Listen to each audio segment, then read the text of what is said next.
Welcome back to all of you guys. Welcome in another video of MS biology. Hopefully आप लोग ठीक होंगे। जब से ये ministry of commerce and industry का वैकेंसी आया हुआ है जिसमें बायोटेक्नोलॉजी, माइक्रोबायोलॉजी और मॉलिक्यूलर बायोलॉजी, बायोकेमिस्ट्री ये सब लोग एलिजिबल हैं, तब से कई सारे सवाल मन में आना स्टार्ट हो गए हैं कि इस एग्ज़ाम के जो मेंस वाला पेपर होगा जिसमें पार्ट 2 आपका जो डिस्क्रिप्टिव होगा आपके सब्जेक्ट के रिगार्डिंग, उस डिस्क्रिप्टिव वाले पेपर की तैयारी कैसे किया जाए, क्या होगा क्वेश्चंस का स्टैंडर्ड, किस तरीके के पेपर क्वेश्चंस बनेंगे और लिखने की प्रैक्टिस कैसे की जाए और मटेरियल स्टडी करने के लिए कहाँ से यूज़ किया जाए।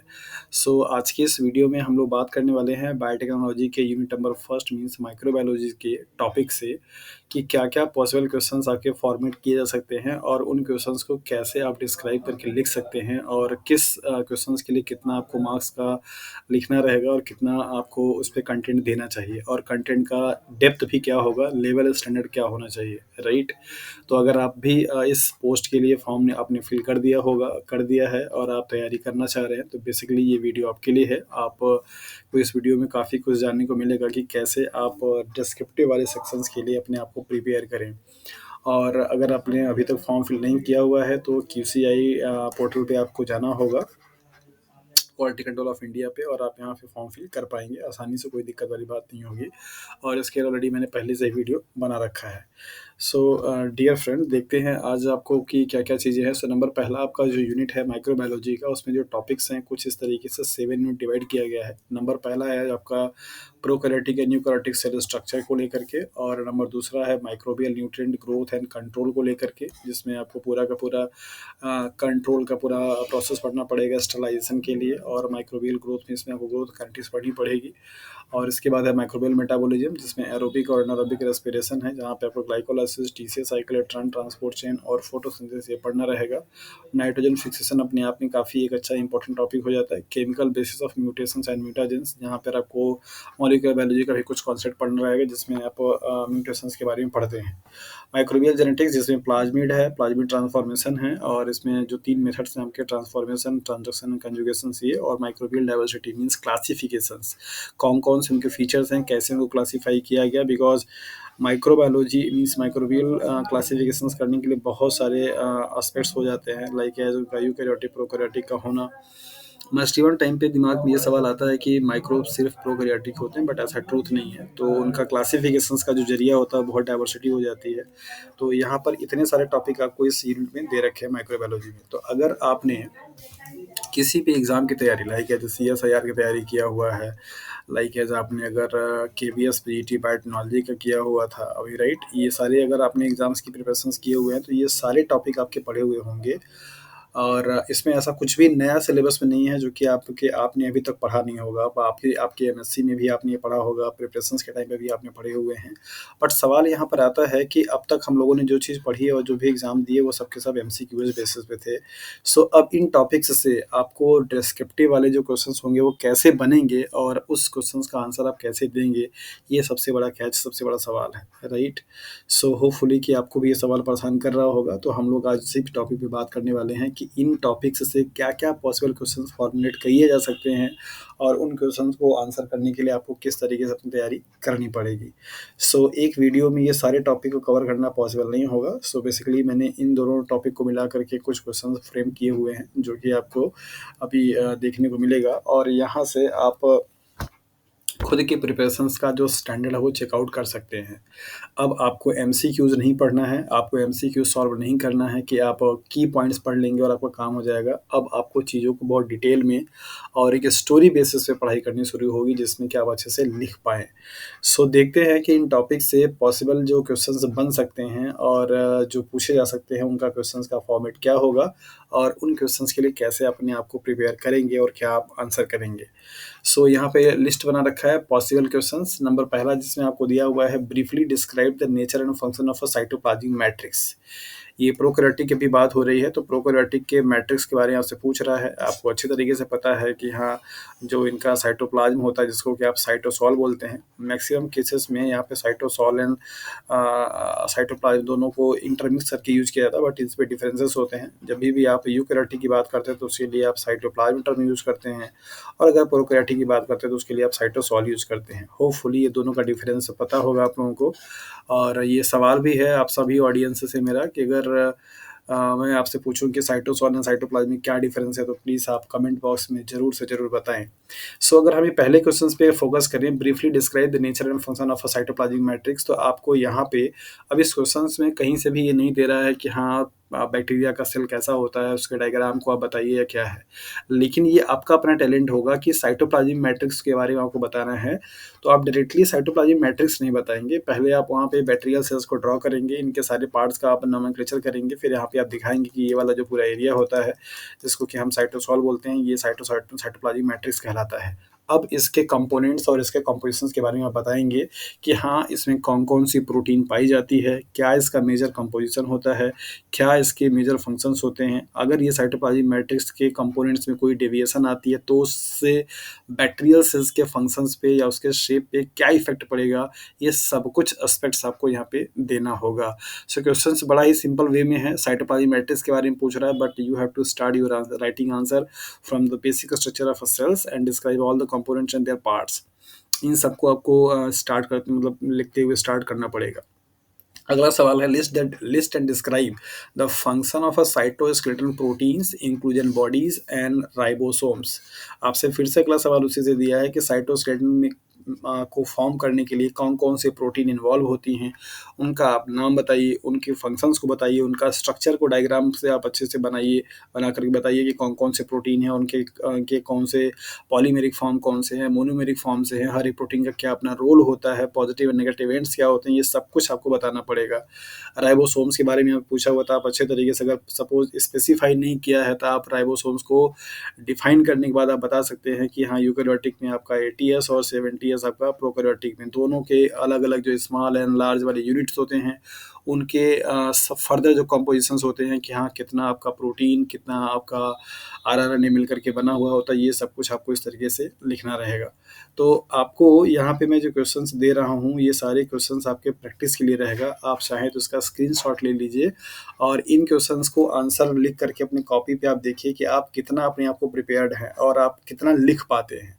राइट, ये सारे क्वेश्चंस आपके उस यूनिट से हैं माइक्रोबायोलॉजी के। अगर आप इन सारे क्वेश्चंस का आंसर लिखना शुरू कर देते हैं और प्रैक्टिस करते हैं और आप लिख पाते हैं 2, 4, 6 पेज, तो आपको समझ में आएगा कि हाँ, आपके पास अभी वोकैबुलरी की कमी है या आपकी प्रिपरेशंस को और अच्छा से फोकस करने की ज़रूरत है। एमसीक्यूज क्वेश्चंस को सॉल्व करना अलग प्रैक्टिस होती है, बट यहाँ पे डिस्क्रिप्टिव है। यहाँ पर आपको सेंटेंस मेकिंग आना चाहिए, यहाँ पर आपको आपके पास वोकैबुलरी होनी चाहिए, आपको लिखने का एक फेस पता होना चाहिए कि आपको किसी भी क्वेश्चन का आंसर कहाँ से शुरुआत करके कहाँ तक ले जाना है। Right, least the most common kinds of inclusion bodies. अब आपसे पूछ रहे हैं कि इंक्लूजन बॉडीज क्या। अब सपोज जैसे इस क्वेश्चन में आपसे पूछ दिया गया कि इंक्लूजन बॉडी क्या होते हैं, तो आप डायरेक्टली यहाँ पे इनके बारे में टाइप नहीं बताएंगे। पहले आप ये बताएंगे कि इंक्लूजन बॉडी होते क्या है, किस चीज़ से मिलकर के बने हुए होते हैं, क्या इनका रोल होता है। देन फर्दर आप आएंगे टाइप्स पे कि हाँ, ये इतने टाइप्स होते हैं, इनका अलग अलग यहाँ पे रोल होता है। Relate the structure of gas vacuoles to its function. Gaseous vacuoles को पूछ रहा है कि इनके स्ट्रक्चर को इनके फंक्शन से रिलेट कीजिए, किस तरीके से इनका फंक्शन परफॉर्म होता है। Give the major features of plasmid. Plasmid के बारे में बहुत अच्छे से इन्फॉर्मेशन है, सब लोग जानते हैं, आरडीटी में भी पढ़कर आप आए हैं, माइक्रोबायोलॉजी में भी आपको पढ़ाया जाता है। तो प्लाज्मिड के फीचर्स के बारे में आपसे पूछ रहा है, how day differ from the chromosomes, कैसे ये क्रोमोजोम से डिफर होते हैं। याद रखिए कि आप you are going to appear in a ministerial job, right, so there is no in kind of a mercy for the surface knowledge. आपको जो भी नॉलेज यहाँ पे देनी है, जो भी कंटेंट आपको देना है, वो डेप्थ में होनी चाहिए। सरफेस नॉलेज से यहाँ पे काम नहीं चलेगा कि आप 11th-12th की तरह ऐसे लाइन बनाइए, इधर तरफ आप लिख दीजिए कि हाँ, ये क्रोमोजोम है, आपका ये प्लाज्मिड है, तो यहाँ पे पॉइंट पॉइंट करके लिख रहे हैं। इस तरीके का कंटेंट से काम नहीं चलेगा। आपको डेप्थ में और लॉजिकल रीजन देना पड़ेगा कि क्या क्या डिफरेंसेस होते हैं, लाइक एज उनके कंपोजिशंस को लेकर के, उनके लेंथ को लेकर के, उनके उनके रेप्लिकेशन मोड को लेकर के और उनके फंक्शंस को लेकर के ये सब डिफरेंसेस आपको बताने पड़ेंगे।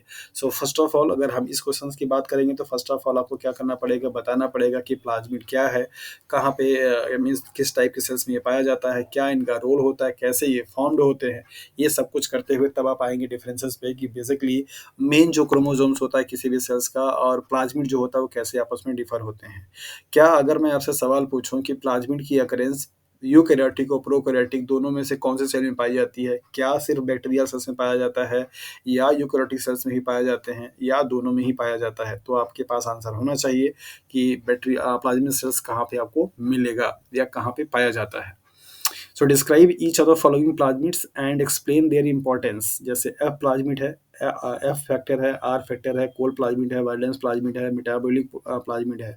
यहाँ पर पहले सवाल में आपको प्लाज्मिड पूछा गया, अब आपसे पूछ रहा है कि सारे जो प्लाज्मिड है उनके फंक्शंस को आप रिलेट कीजिए, नरेट कीजिए। जैसे एफ प्लाज्मिड है, आर प्लाज्मिड है, कोल्ड प्लाज्मिड है, ये सारा आपको आरडीटी टेक्नोलॉजी में पढ़ करके आए हैं, आपको मैंने पढ़ाया है। और वायोलेंस प्लाज्मिड है एंड मेटाबॉलिक प्लाज्मिड है। तो सभी प्लाज्मिड का अपना एक अलग यूनिक क्या होता है, रोल होता है। तो आप उनके रोल को आपको डिफाइन करने के लिए यहाँ पे पूछ रहा है, राइट। नेक्स्ट क्वेश्चन है list the function of the cell wall. अब बैक्टीरिया का जो सेल वॉल होता है उनके फंक्शंस के बारे में पूछ दिया। अब सिर्फ पूछ तो यहाँ पे फंक्शंस के बारे में रहा है, लेकिन आपको बैक्टीरिया के सेल वॉल के बारे में अच्छे तरीके से बताना होगा कि क्या है, क्या इसके केमिकल कंपोनेंट्स होते हैं, कौन कौन सी यूनिट से मिलकर के बना होता है। वैसे अगला जो सवाल है वो इसी को लेकर के डिस्क्राइब इन डिटेल, इस टाइप के क्वेश्चन आपके आने की पॉसिबिलिटी ज़्यादा बनता है। Describe in detail the composition and structure of a peptidoglycan.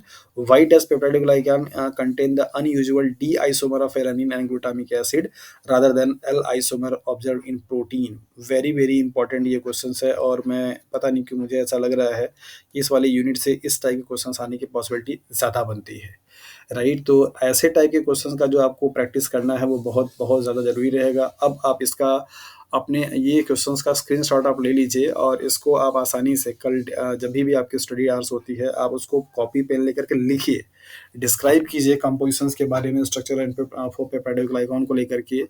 पूछ रहा है कि क्यों ऐसा होता है कि नॉर्मल जो प्रोटीन होती है आपको पता है अच्छे तरीके से कि वहाँ पे जो अमीनो एसिड्स पाए जाते हैं वो कौन से फॉर्म में पाए जाते हैं, एल फॉर्म में पाए जाते हैं, राइट। डी और एल क्या होता है ये सब कुछ आपको बता चुका हूँ, अभी मैं यहाँ पे आपको पढ़ा नहीं रहा हूँ, बता रहा हूँ कि किस टाइप के क्वेश्चन आपसे आ सकते हैं और आपको किस तरीके से यहाँ पे लिखना होगा, राइट। तो आपसे पूछा जा रहा है कि जो डी फॉर्म आपका यहाँ पे पाया जा रहा है वो ऐसा क्यों होता है, जबकि नॉर्मल किसी केसेस में जो प्रोटीन्स होती हैं उन प्रोटीन्स में सारे के सारे जो अमीनो एसिड्स होते हैं वो एल फॉर्म में पाए जाते हैं। तो ऐसा क्यों कि जो आपका बैक्टीरिया का सेल वॉल होता है उस सेल वॉल में जो आपके प्रोटीन्स या पेप्टाइड्स हैं, पेंटा या हेप्टापेप्टाइड्स हैं, उनमें डी फॉर्म में पाया जाता है, न कि आपका एल फॉर्म में। तो रीजन आपको जस्टिफाई करना है, साथ साथ आपको ये भी बताना होगा कि उसकी इंपॉर्टेंस क्या है, क्या बेनिफिट मिल रहा है बैक्टीरिया को इससे डी फॉर्म के कन्फिग्रेशन होने से। So try to write the analytical type of answer. आप अच्छे तरीके से उसको लिखिए और इवेलुएट कीजिए, देखिए कि आप कितना लिख पा रहे हैं और कितनी आपको प्रॉब्लम्स आ रही है। नेक्स्ट क्वेश्चन है compare and contrast the cell wall of gram positive bacteria and gram negative bacteria. बहुत अच्छा क्वेश्चन है और include label drawing in your discussion. आप अच्छे तरीके से फिगर बनाइए, फिगर बना करके आप दिखाइए कि मार्फोलॉजिकली कैसे ग्राम पॉजिटिव और ग्राम नेगेटिव आपका डिफर होता है। साथ साथ आप वहाँ पे लेबलिंग भी कीजिए, इसके साथ आप टेक्स्ट में भी बताइए कि क्या केमिकल कंपोजिशन में डिफरेंसेस होता है gram positive and gram negative bacteria में। डिफाइन और डिस्क्राइब द फॉलोइंग। नंबर पहला outer membrane, periplasmic space, periplasm, envelope, teichoic acid and adhesive sites. ये सारे टर्म्स आपको यहाँ पे दे रखे हैं और आपको दो दो नंबर के क्वेश्चंस में आ सकते हैं आपको डिफाइन करने के लिए। आप इनको डिफाइन कीजिए, देखिए कि आपको कितना आता है। क्या आप सचमुच में बैक्टीरिया के लोगों को जनरली स्टूडेंट के माइंड में ये रहता है कि बैक्टीरिया तो बहुत सिंपल सा टॉपिक है, इसके बारे में हम सब कुछ जानते ही हैं और आसानी से क्वेश्चन हम कर लेंगे, लेकिन आप इस सारे क्वेश्चंस को आंसर कीजिए, देखिए कि आप कितना, आपकी पकड़ कितनी है बैक्टीरिया को लेकर। क्या सचमुच में आप रियली आप बैक्टीरिया के बारे में जानते हैं, और अगर जानते हैं तब फिर आप सारे आंसर को आप दीजिए अच्छे तरीके से। लाइपोपॉलीसेकेराइड्स, पोरीन, प्रोटीन, प्रोटोप्लास्ट एंड स्फेरोप्लास्ट, ये सारे टर्म्स यहाँ पे आपको दे रखे हैं। इन सारे टर्म्स को आपको डिफाइन करना है, इनके फंक्शंस के बारे में बताना है, इनकी इंपॉर्टेंस के बारे में बताना है। अगर आप इतना कर लेते हैं तो डेफिनेटली आपका बैक्टीरिया वाला पोर्शन बहुत अच्छे से तैयार रहेगा। With a few exceptions, the cell wall of a gram-positive bacteria lack porins. Gram positive जो बैक्टीरिया होती है उसमें पोरीन प्रोटीन की क्या होती है, कमी होती है। Why is this case? जबकि नॉर्मल केसेस में पोरीन प्रोटीन पाई जाती है। ऐसा क्यों है और इसका क्या एडवांटेज है, ये आपको यहाँ पे जस्टिफाई करना अपने आंसर से। तो आपको बताना होगा कि हाँ, पोरीन प्रोटीन का क्या फंक्शन होता है, कैसे वो आप ग्राम पॉजिटिव में आपका लैकिंग होती है, उसका क्या एडवांटेज होता है। सो डियर एस्पिरेंट्स, अगर आप इस वैकेंसी के लिए अपने आप को तैयार कर रहे हैं तो अब आपको अपनी राइटिंग स्टार्ट कर देनी चाहिए। बाकी पेपर वन के लिए, पेपर मतलब प्री एग्ज़ाम्स के लिए और मेंस एग्ज़ाम के पेपर वन के लिए जो भी आपके टॉपिक्स होंगे, जो कि एमसीक्यूज़ आएँगे, उसको मैं आपको वीडियोज़ के थ्रू डील करता रहूँगा। बट आपको मेंस एग्ज़ाम के सेकंड पेपर के लिए राइटिंग का पोर्शन आपको स्टार्ट करते रहना होगा। आपको मैं क्वेश्चंस का फॉर्मेट देता रहूँगा और क्वेश्चंस आपको बताते रहेंगे कि इस तरीके के सवाल आपको तैयार करके जाने होंगे। आप अगर इतनी लेवल की तैयारी अगर आप करके जाते हैं तो डेफ़िनेटली आपका रिटन एग्ज़ाम अच्छा होगा। सो होपफुली कि आपको चीज़ें समझ में आ गई होंगी। कुछ मैं आपके लिए यहाँ पे पॉइंट्स बना कर के रखा हूँ, आप उसको देख लीजिए कि किस तरीके से चीज़ें आपको अपने हिसाब से लिखनी रहेंगी और कैसे आपको अपने कंटेंट को इकट्ठा करता रहेगा। माइक्रोबायोलॉजी का बेसिक सा कॉन्सेप्ट है हिस्ट्री इन स्कोप को लेकर के। नॉर्मली हम केसेस में डिफाइन करते हैं कि माइक्रोबायोलॉजी एक ऐसा सब्जेक्ट होता है जहाँ पे हम बहुत ही माइक्रो मीन्स स्मॉल पार्टिकल्स को क्या करते हैं, स्टडी करते हैं। बट ये डिफिनेशंस ठीक नहीं है। यहाँ पर आपको डिफिनेशन दे रखा है कि microbiology is defined not only by the size of the its subject but the techniques it uses to study them. दोनों को मिला करके होती है जो भी टेक्निक, जैसे लाइक माइक्रोस्कोप आप यूज़ कर रहे हैं, माइक्रो मतलब टेक्निक्स को लेकर के और उनमें जो ऑब्जेक्ट स्टडी की जा रही है, दोनों को लेकर के बेसिकली हम लोग क्या बोलते हैं, माइक्रोबायोलॉजी बोलते हैं। Microbiology often has defined as the study of organism and agent too small to be seen clearly by the unaided eye. Normally हम ये बताते हैं कि ऐसे ऑर्गेनिज्म या ऐसे एजेंट या ऐसे ऑब्जेक्ट की स्टडी करना जो कि हमारे नेकेड आई के रिजोल्यूशन पावर के लिमिट के बाहर हो, मतलब हम उसे देख ना सकें, उसे आप अनएडेड आई बोलते हैं, जहाँ पे लेंस न लगी हुई आपकी नेकेड आई है। तो जो हमारी नेकेड आई से दिखाई नहीं देती है, उसको देखने के लिए हम माइक्रोस्कोप को यूज़ करते हैं और माइक्रोस्कोप जब यूज़ जाता है तो उसको हम माइक्रो ऑर्गेनिज्म का टर्म दे देते हैं और ऐसे सारी चीज़ों की स्टडी को कलेक्टिवली हम क्या बोलते हैं, माइक्रोबायोलॉजी के नाम से जाना जाता है। बट सर्टेन बैक्टीरिया यहाँ पे ऐसे भी हैं जो कि आपको नेकेड आई से भी देखने को मिल जाएंगे, बट स्टिल वो माइक्रोब्स ही कहलाते हैं। तो आप यहाँ पे देख लीजिए कि कुछ बैक्टीरिया हैं, जैसे तो दो बैक्टीरिया जो कि आपको नेकेड आई से दिखाई दे जाएगा, थायोमर्गिटा ये आपका एक बैक्टीरिया है और यूपिलॉप्सियम ये आपका बैक्टीरिया। ये दोनों बैक्टीरिया ऐसे हैं जो कि आपको विजिबल होंगे विदाउट माइक्रोस्कोप के, नेकेड आई से ही आप इसको देख सकते हैं।